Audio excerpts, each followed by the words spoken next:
A couple years back, I got posted out of town for work. Not just a short commute, hours away.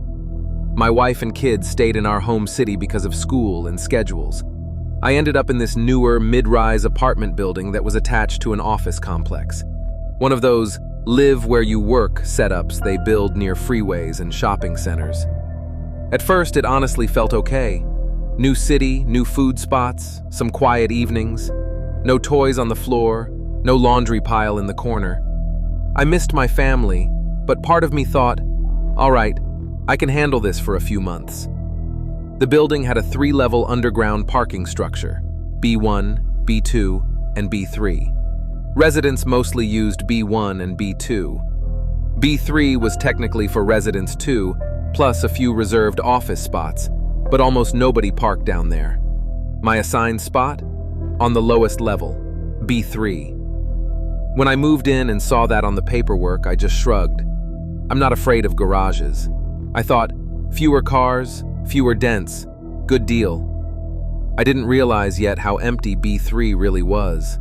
However, B1 was what you'd expect, busy after 7 p.m., cars coming and going, elevator doors opening, people with grocery bags, takeout, gym bags. B2 was quieter, maybe half full most nights. A mix of office cars and residents who didn't mind an extra ramp. B3? B3 almost never changed. Night after night, it was the same small handful of cars. My older silver Civic, a black SUV that almost never moved, a dusty minivan backed into a corner space like it had been there forever. Occasionally a rental from out of state that would appear for a few days and then vanish. That was it. Dozens of painted spaces, totally empty. The lighting down there was harsh fluorescent white, but not uniform.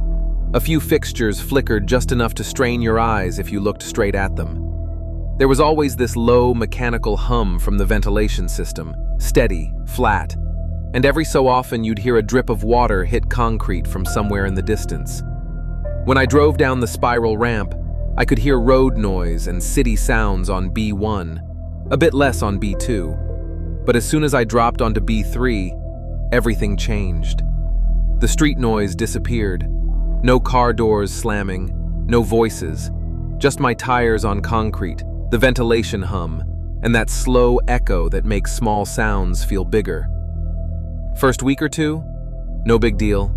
I'd park, lock the car, walk to the elevator, go up, call my wife, video chat with the kids, and pretend the whole out-of-town thing was temporary and easy.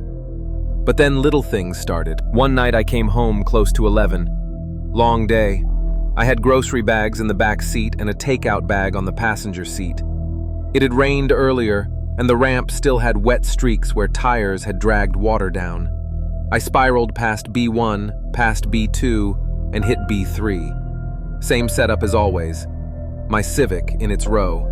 The black SUV in its usual space. The dusty minivan against the far wall. No one else. Because of the groceries, I parked a couple spots away from my usual spot, so I'd have more room to open the doors. I shifted into park, turned off the ignition, grabbed the bags, stepped out. I shut the door with my hip, pressed the lock button on the fob. Beep! Hazard lights flashed. Mirrors folded. Normal. I turned toward the elevator, balancing my bags. My footsteps echoed across the lane. I was maybe halfway when... Beep! I stopped, turned around. My Civic's hazard lights flashed again. Mirrors unfolded. That was the unlock signal. For a second I thought, maybe my thumb slipped. I'm fussy about locking my car, so I usually double check. No big deal. I walked back, set the bags down next to the car, pressed lock again. Beep! Lights flashed. Mirrors folded. This time, to be sure, I held the fob out away from my body like I was making a point to the empty garage. I turned, started walking again. 5, 6 steps. Beep! I spun around faster this time. The Civic flashed again.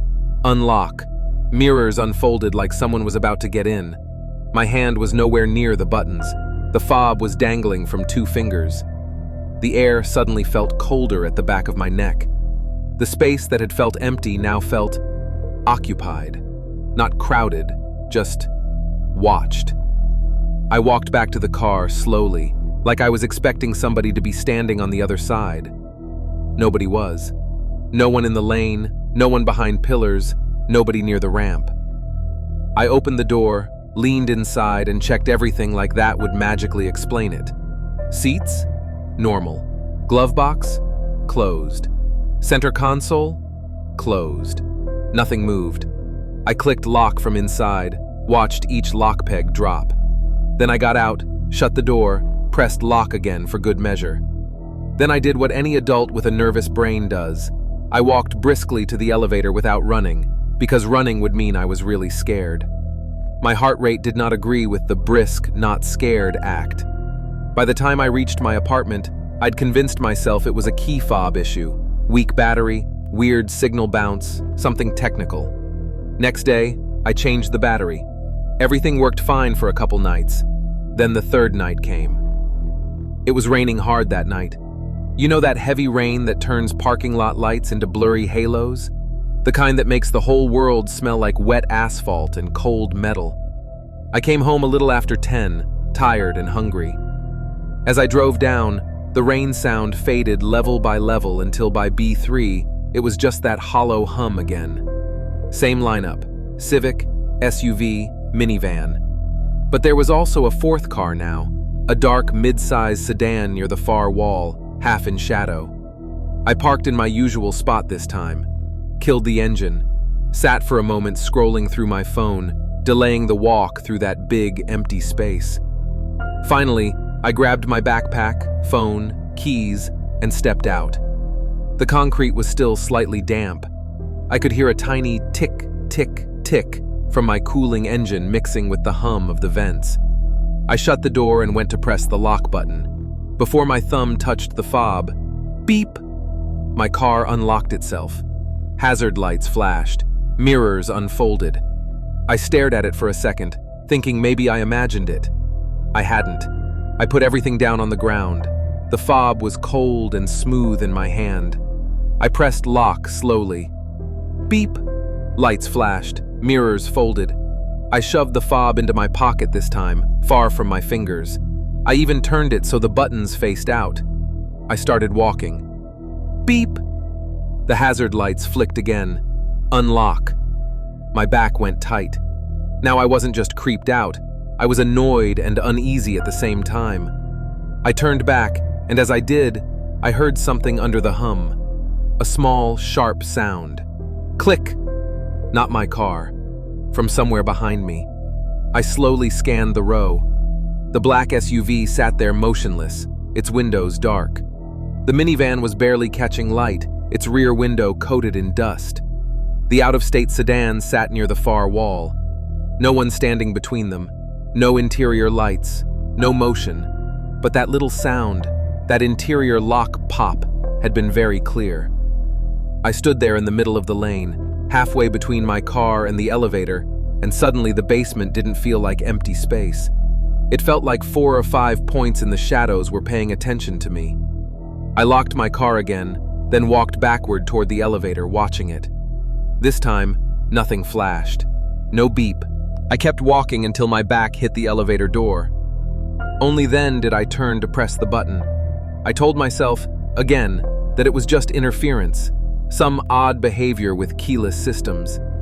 That night, I slept badly anyway. A couple of nights later, I decided I wanted something concrete. I didn't just want to rely on my tired eyes and anxious brain. The building had security cameras on every level and a guard desk in the lobby. The night guard was a guy in his 50s, buzz cut, heavy jacket, and a metal thermos that smelled like coffee strong enough to dissolve a spoon. I leaned on the counter. "Hey," I said, trying to sound relaxed. "You ever get weird complaints about the parking garage?" He raised his eyebrows. "Like vandalism?" "More like cars acting strange," I said. "Locking, unlocking, that kind of thing." He smirked. "These new cars talk too much. Apps, remote start, all that. Half of them can text you. It's usually the tech, not ghosts." I almost laughed, but something about the word ghosts made my skin prickle. "I'm on B3, I said. "Feels different down there." He nodded slowly. "Most people ask to stay on B1 or B2 if they can. B3 spooks folks. Too empty." There was a small pause. He looked like he was deciding how honest he wanted to be. "Somebody die down there or something?" I asked. "Real question." He sighed. "Before my time. Guy from one of the offices. Stayed late, walk out to his car at night. They found him in the morning. Heart attack, they think. B3, in his car, doors locked from the inside." That settled in the air between us. "Oh," I said quietly. I cleared my throat. "Would it be possible to check footage from the other night? I think my car was unlocking by itself. I just want to see if I'm losing it." He held my gaze for a second, then rolled his chair to the monitor bank. "Tell me the night and rough time," he said. I did. He typed in the camera and scrubbed the timestamp. The feed pulled up the familiar wide shot of B3. Rows of spaces, concrete columns, my little silver Civic. He hit play. There I was, driving in. I watched myself parking in the grainy overhead view. I got out, shut the door. My tiny body on the screen pressed the fob. Beep! Lights flashed. Then, a couple seconds later, as tiny me walked away, beep! We saw my hazard lights flash again. The guard leaned closer. "Maybe you double-pressed," he said automatically. "Look at my hand," I said. We rewound, watched frame by frame. My hand was at my side. The fob dangled, but my thumb didn't move. We watched tiny me go back, check the car, lock it again, then walk away. A second later, beep, unlock, lights flash. The guard's casual look faded a little. "Okay, that's strange," he muttered. I was focused on my car. Then something moved in the far part of the frame. "Wait," I said. "Back up." He rewound 2 seconds. We watched again. Near the corner where the dusty minivan sat, between 2 columns, something dark shifted.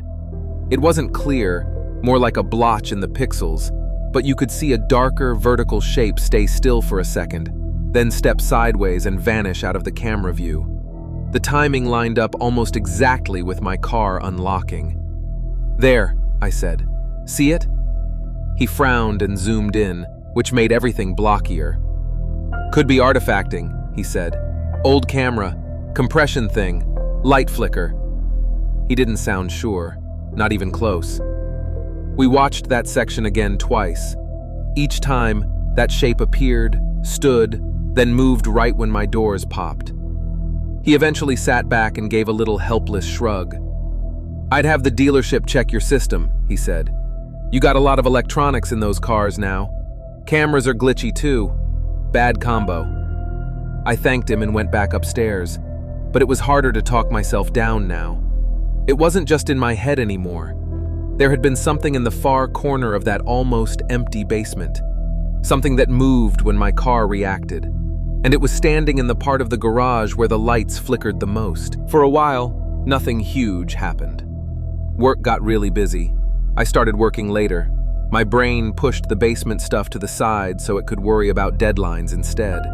Our office was in the building next door, connected to the apartment tower by an enclosed walkway. That meant on many nights I didn't even go outside.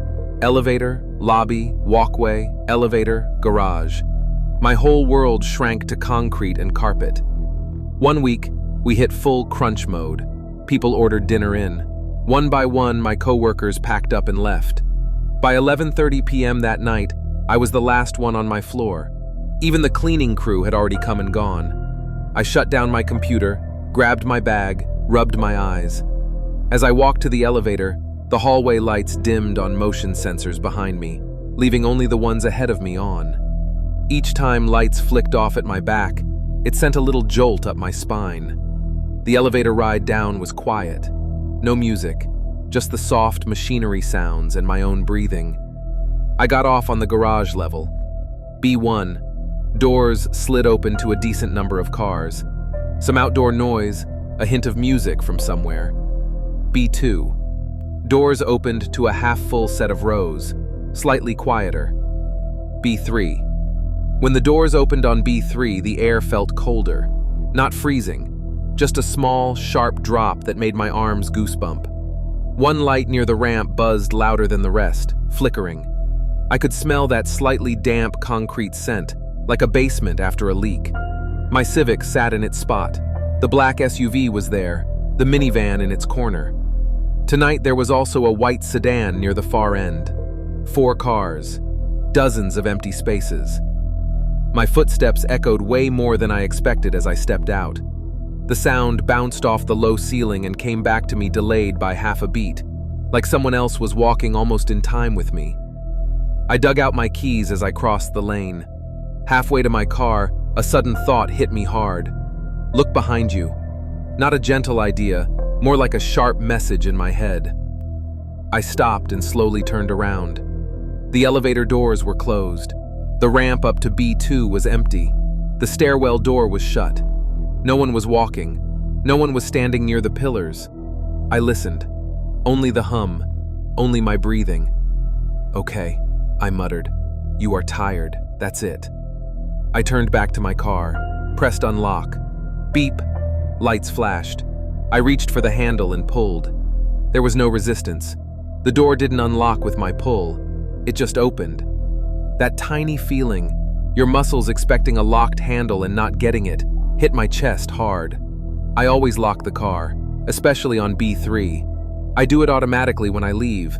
There's no version of my routine where I just walk away from an unlocked car at midnight in an empty basement. The interior smelled slightly colder than the air outside, like the AC had been running. It hadn't.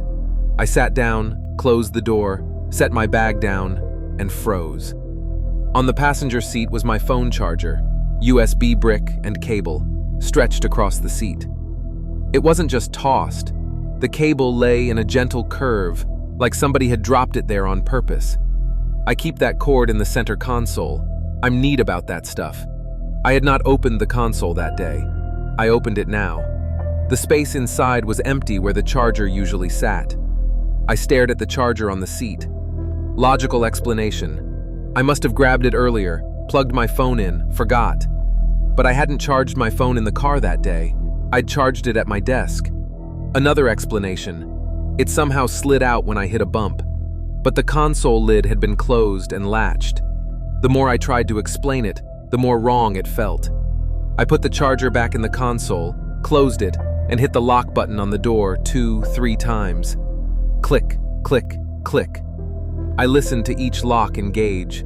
I started the engine. The sound calmed me down a tiny bit, like a normal noise in a place that felt less and less normal. I reached for the gear shift. Click. The sound was small but sharp. A door lock. Not mine. It came from somewhere to my left, outside. I froze with my foot on the brake. Click. Then a soft thunk, like a car door unlatching. I turned my head slowly toward the black SUV. From my angle, I could see part of the rear, the bumper, and a sliver of the driver's side. The door looked closed.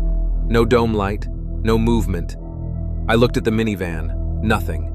The white sedan at the far end, only its tail light peeked out from behind a column. The longer I listened, the more I felt like the garage was holding its breath with me. I told myself it was settling metal, or noise from B2 echoing down. Concrete and sound do strange things together. I shifted into reverse and started backing out. My headlights swept across the SUV row. As the beam rolled over the black SUV, I saw it clearly. The driver's door was not fully closed. It was open by maybe 2 inches, just enough for a thin strip of darkness to show. No dome light, no visible shadows inside, just that black gap. My brain split into 2 voices. One said, "Someone's down here. They might be hurt. You should check." The other said, "This doesn't feel like someone hurt. This feels wrong." I put the car in park again, turned off the engine so I could hear better, stepped out. The air hit colder now that I knew the door was like that. The hum sounded higher, like an electrical whine under everything. "Hello?" I called. "You okay?" My voice echoed back at me, slightly distorted. No answer. I walked slowly toward the SUV, hands visible, like that would somehow matter. My shoes made dull thuds on the concrete. "Hey, your door's open," I said. "Just checking in." I stopped a couple feet from the gap. My pulse was loud in my ears. Inside, it was dark. The tint on the windows turned the interior into a black shape. I couldn't see seats or steering wheel clearly, just faint outlines. For a second, I saw my own face reflected in the window. Behind my reflection, for half a heartbeat, I thought I saw another shape in the glass, taller, sitting where the driver would be. I blinked. The shape was gone. Just reflection and darkness. I swallowed and reached out. The metal of the door felt very cold under my hand. I pushed gently. The door shut with a heavy thunk that echoed around the basement. The sound died away. Beep! My own car unlocked behind me. I spun around. My Civic's hazard lights flashed. Mirrors unfolded. I had left it locked, engine off. I watched myself lock it. I remembered the click. The key fob was still in my pocket. No one was standing near it. No one ducked behind a column. The only movement was a faint flicker from a fluorescent tube. The distance between me and my car suddenly felt way too long and way too short at the same time. I walked back quickly, not running but definitely not relaxed. Every step, I expected to hear another door click behind me. I grabbed my handle, got in, slammed the door, and locked it again. Click, click. The sound of the locks engaging felt like the only real thing in that moment. I started the engine and this time didn't hesitate. I pulled away from the row, turned toward the ramp, and headed up. As I climbed the ramp, the light from B3 slid across my rear window. I glanced in the rearview mirror once. Near the last column at the end of the row, just at the very edge of my headlights, something stood. Not a clear figure, not a fully solid person, just a tall, narrow shape where there shouldn't have been anything. A darker patch against the gray, with the top tilted slightly to one side, like a head. By the time I blinked and looked again, the ramp curve blocked the view. I drove all the way to my apartment with my hands tight on the wheel. Even in the bright lobby, my chest felt heavy. That night, I double-locked my front door and put my keys in a bowl by the sink.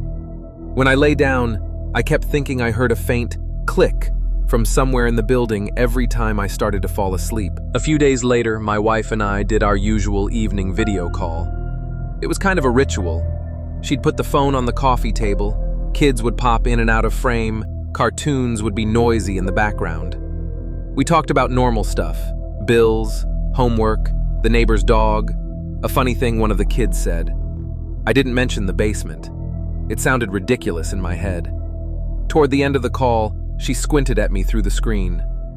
"You look tired," she said. "Like, more than usual." "I am," I said. "We've been working late. I'm sleeping, just not very deeply." She hesitated. "You locking your car in that basement you showed me?" she asked. "Yeah, always," I said. "Why?" She glanced toward the hallway like she didn't want the kids to hear, then looked back. "I had a really weird dream last night," she said. "You were in some underground parking lot. I couldn't see you clearly, I just heard the sound. Your car lock, over and over. Beep, beep, like someone was unlocking and locking it again and again." My skin went cold. I tried to laugh. "Well, that's weird timing," I said. She frowned. "You sure everything's okay over there?" "Yeah," I said, lying a little. "Just work stress. I promise I'm fine. I'm being careful." She studied my face for another second, then nodded slowly. "All right," she said. "Just don't ignore your instincts, okay? If something feels wrong, it probably is."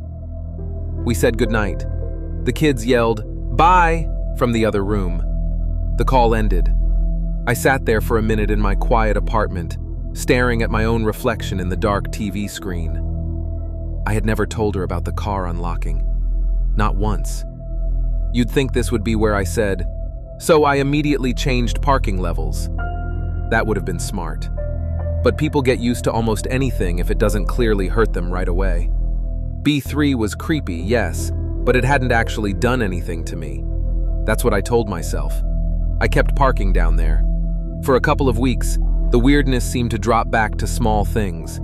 A faint click when I walked away, a feeling of being watched near the minivan's corner, a quick shadow near the ceiling I could blame on my headlights. Then came the Friday night where it all lined up. I finished earlier than usual that day. The project had been handed in. People had gone out for drinks. I was tired, but it was a normal tired instead of that bone-deep grind. I stopped for takeout and headed back. Spiral down. B1 full, B2 half full, B3 nearly empty.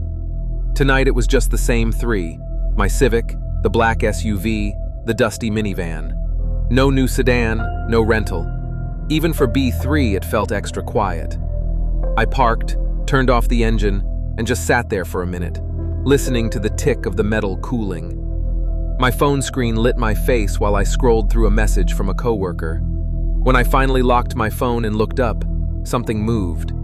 Not in front of me, above me. The ceiling in that garage has exposed pipes and ducts running in straight lines. Between them, it's just flat gray concrete. But for a second, I saw a long, dark shape slide along the ceiling. Not like a shadow from a car passing by outside, more like a line of darkness moving on its own. It was there, then it wasn't. Just concrete again. My stomach tightened. "Enough," I said out loud.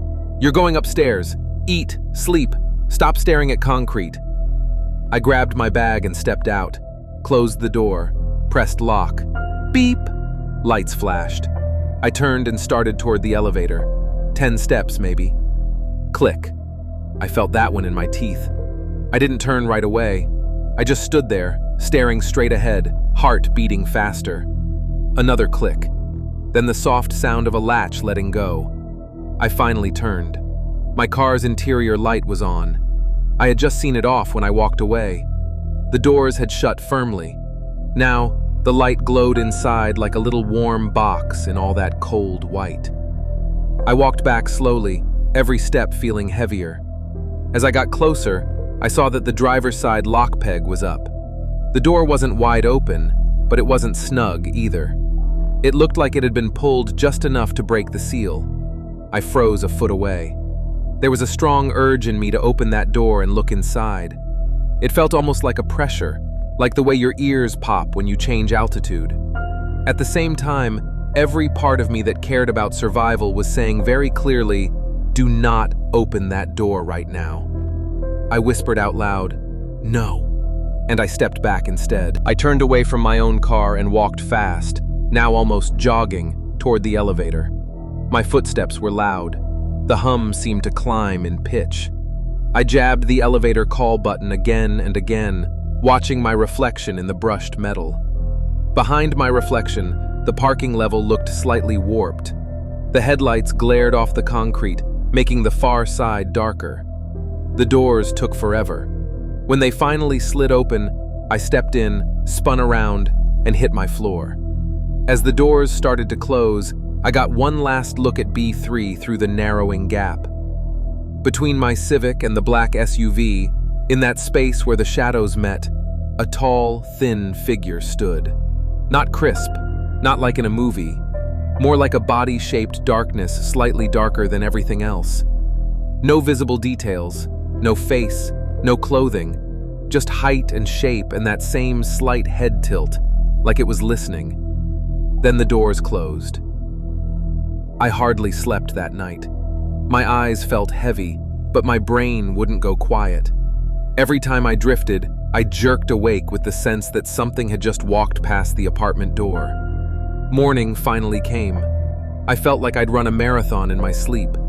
I got ready on autopilot, drank 2 strong coffee, grabbed my bag, and headed for the elevator. As I rode down, my phone buzzed. A message from the building management. Reminder, monthly parking security check today between 9 and 11 a.m. Please make sure vehicles are locked and no valuables are visible. I almost laughed. "Yeah," I said under my breath. "Good luck with that." The elevator doors opened on B3. Same as always, my Civic, The black SUV, the minivan. No visitors. The hum sounded quieter in the morning, but the air still felt cool and still. I walked toward my car and stopped dead. 3 long scratches ran down the driver's side door. They were thin, but deep enough to show the lighter underlayer beneath the paint. Each one was straight, and the spacing between them was almost perfectly even, like they'd been made with a tool or fingers. My brain immediately started scanning the surroundings. The wall by my spot was bare concrete, no metal sticking out, no nails. There were no carts, no storage racks, no bikes. I walked around to check the rest of the car. Rear bumper, normal. Passenger side, normal. Hood, normal. Just that door. The scratches started near the window and went down toward the handle, then a little lower, like whatever made them had dragged downward with pressure. My chest tightened. Maybe someone had gotten in here with a key card and vandalized random cars. That was the easiest explanation. But why only mine? Why on the side where I felt watched? I unlocked the door, got in, and sat down. The seat felt just slightly off, like it had been pushed forward at some point, then moved back, but not exactly the way I had it. My rearview mirror angle was wrong by a small amount too, just enough that I had to tilt it back up. I adjusted it mechanically. My hands were shaking more than I wanted to admit. My phone buzzed again. This time it was the security guard. "You on B3 now?" I texted back. "Yeah, just got to my car, why?" There was a pause. Then, "Need to confirm your spot on camera. Which row, space?" I told him. Another pause. Then my phone lit up with an incoming call. I answered. "Hey," I said. His voice sounded tight. "You said you park on B3, right where the Civic is?" "Yeah, that's me. Why?" "I've been reviewing footage from last night," he said. "System glitched for a bit. Thought it was just a drop, but..." He took a breath. "From about 12:10 to 12:30, your car doors keep opening and closing on camera. Multiple times.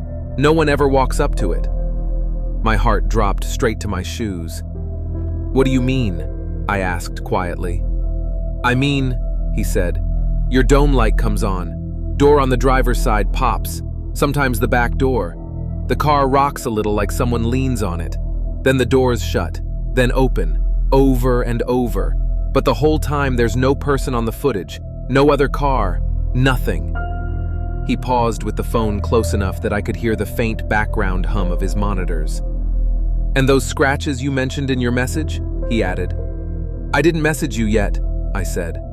He went quiet for a second. "You didn't?" "No." Another pause. "All right," he said slowly. "Well, around 12:28 on the video, your door is clean in one frame. Next frame, those 3 lines are just there. No impact, no spray, they just appear." The steering wheel felt very cold under my hands now. "I don't know what to tell you," he said. "I've seen plenty of glitches. I've seen guys messing around. This is not that. If I were you, I'd ask management for a different spot. Maybe even a different building if you can swing it." I let out a breath. "Yeah," I said quietly. "I think I'm done with B3. Over the next week, I talked to my boss about finishing early. The project was mostly wrapped up, and between the late nights, the sleep problems, and the increasing dread of just going to my car, I was burning out. While the transfer paperwork went through, management moved my parking to B1 because of the camera issues on B3. That's how they wrote it in the email. I never went down to B3 again. If I had to pass the stairwell that led to it, I felt a drop in my stomach like I was standing above a deep shaft. When I finally went home for good, I took the car to a body shop. They fixed the dented paint on the door, polished it, smoothed it. I asked them to leave the faint ghost of those 3 lines under the clear coat. You can only see them if the light hits just right. My wife didn't argue. "Let it remind you to trust yourself next time," she said. Now, even back in my own city, in normal, crowded parking garages with music playing and people talking, I notice things I never used to. I hit lock on my fob and listen. Beep! Lights flash. Most of the time, that's it. But sometimes, in another row, I hear a second click that doesn't match any movement I can see. A lock popping up somewhere out of sight. Every so often, as I walk away from my car, I swear I hear a soft click behind me that makes the hairs rise on my neck. I always keep walking. I do not turn around right away. And once in a while, when I catch my reflection in a dark car window or a glass door, I get a small, cold feeling that if I really looked hard enough, there'd be another shape behind mine. Tall, too thin, head tilted slightly, like it's listening, waiting for a lock to pop back up on its own.